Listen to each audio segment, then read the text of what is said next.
बिस्मिल्लाहिर्रहमानिर्रहीम अस्सलाम वालेकुम and welcome back to my channel. कैसे हैं आप सब? उम्मीद है सब खैरियत से होंगे।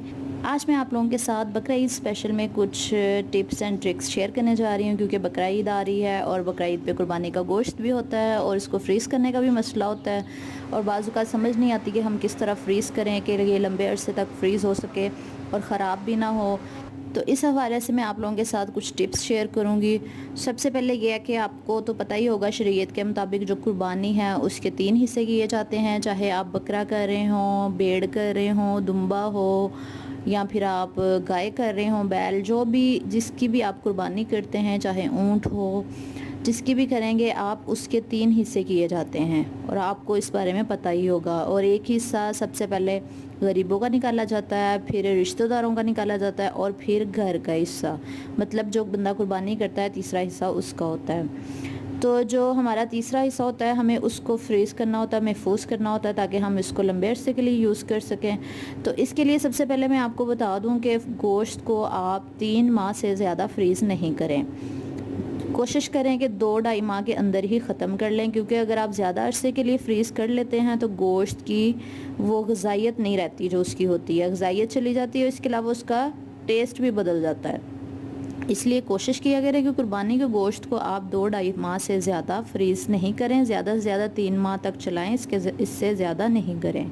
तो आज की वीडियो में मैं आप लोगों के साथ शेयर कर रही थी कि आपने कैसे कुर्बानी के गोश्त को फ्रीज़ करना है। तो सबसे पहले एक बात का ध्यान रखें, जब आप गोश्त लेकर आते हैं किचन में तो सबसे पहले एक काम करें कि उसको रूम टेम्परेचर पे आने दें, यानी कि गरम गरम गोश्त को आपने फ्रीज़ नहीं करना, पहले उसको ठंडा करें, क्योंकि अगर आप गर्म गोश्त को फ्रीज़ कर देंगे तो वो जल्द ख़राब हो जाएगा और ज़्यादा अरसे तक नहीं चलेगा। तो सबसे पहले गोश्त को ठंडा होने दें, क्योंकि गोश्त गरम गरम होता है तो गरम गरम आप फ्रिज में रख देंगे तो वो जल्द ख़राब हो जाएगा। तो जब रूम टेम्परेचर पे आ जाए, ठंडा हो जाए, तो तब आपने उसको फ्रीज़ करना है, तब आप उसको वॉश कर लें अच्छे तरीके से। इसके अलावा मैं आप लोगों के साथ एक वीडियो भी शेयर कर दूंगी कि गोश्त को किस तरह साफ़ कर सकते हैं, साफ़ करके किस तरह महफूज किया जा सकता है। इसकी वीडियो भी मैं बहुत जल्द आप लोगों के साथ शेयर करूंगी। तो अभी जो मैं आपको बता रही हूँ ये है कि आपने गोश्त को किस तरह फ्रीज़ करना है। सबसे पहले आप शॉपरों में फ्रीज़ नहीं करें, कोशिश करें कि इनको ज़िप लॉक बैग जो बाज़ार से मिल जाते हैं उनमें फ्रीज़ करें। उनमें यह है कि वो एयर टाइट होते हैं, उनमें हवा भी नहीं जाएगी और गोश्त आपका लंबे अरसे तक फ्रीज़ भी हो जाएगा।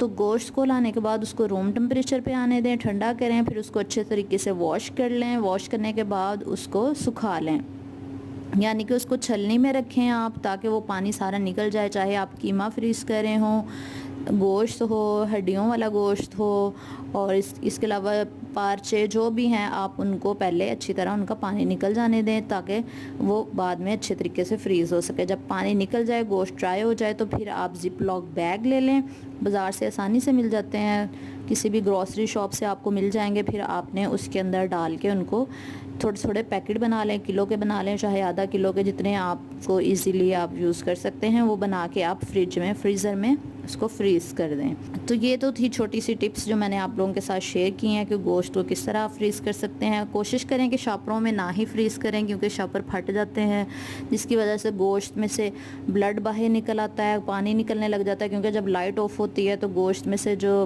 पानी है उसका वो निकलना शुरू हो जाता है। तो आपकी फ्रिज में या फ्रीज़र में जो चीज़ें पड़ी होती हैं वो ख़राब हो जाती हैं, सारा फ्रीज़र की सारी चीज़ें ख़राब होना शुरू हो जाती हैं। इसलिए कोशिश करें ज़िप लॉक बैग में डालें, उससे ये फ़ायदा होगा कि जब लाइट वगैरह चली जाएगी तो पानी, जो गोश्त का पानी है वो नहीं छूटेगा, क्योंकि बर्फ़ जो है वो मेल्ट हो जाती है जब लाइट चली जाती है बाज़ुकात, तो जिसकी वजह से शॉपरों से पानी बाहर आना शुरू हो जाता है। ये अक्सर आपको पता ही होगा।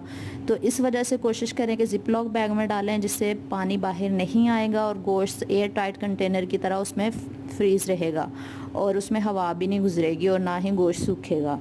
तो ये तो थी आज की वीडियो, जिसमें मैंने आपको कुर्बानी के गोश्त के हवाले से कुछ टिप्स और ट्रिक्स बताई हैं। उम्मीद है आपको ये वीडियो अच्छी लगी होगी, और अगर आपको मेरी मज़े की नॉलेजेबल वीडियोस चाहिए तो आप मेरे चैनल के साथ जुड़ जाए, सब्सक्राइब कीजिए। वीडियो अच्छी लगी है तो लाइक कीजिए, ज़्यादा से ज़्यादा शेयर कीजिए, ताकि दूसरे लोगों को भी फ़ायदा हो सके। और अगर आप मेरे चैनल पर न्यू हैं तो रेड बटन पर क्लिक करके सब्सक्राइब ज़रूर कीजिएगा। और आप लोग मुझे फेसबुक पे भी फॉलो कर सकते हैं, जिसका लिंक डिस्क्रिप्शन में है। और मेरी पुरानी वीडियोस मज़े की जो मैंने बनाई हैं, जिसमें व्लॉग्स हैं, स्टिचिंग हैं, और भी बहुत सारी वीडियोस अच्छी मैंने बनाई हैं, इन्फॉर्मेटिव हैं, वो ज़रूर देखिएगा। कुर्बानी के हवाले से भी मेरी कुछ वीडियोस हैं, वो भी देखिएगा। फिर मिलूँगी इंशाल्लाह एक नई वीडियो के साथ। अपना बहुत सा ख्याल रखिएगा और मुझे दुआओं में याद रखिएगा। मैं भी आप सबको अपनी दुआओं में याद रखती हूँ। अल्लाह हाफिज़।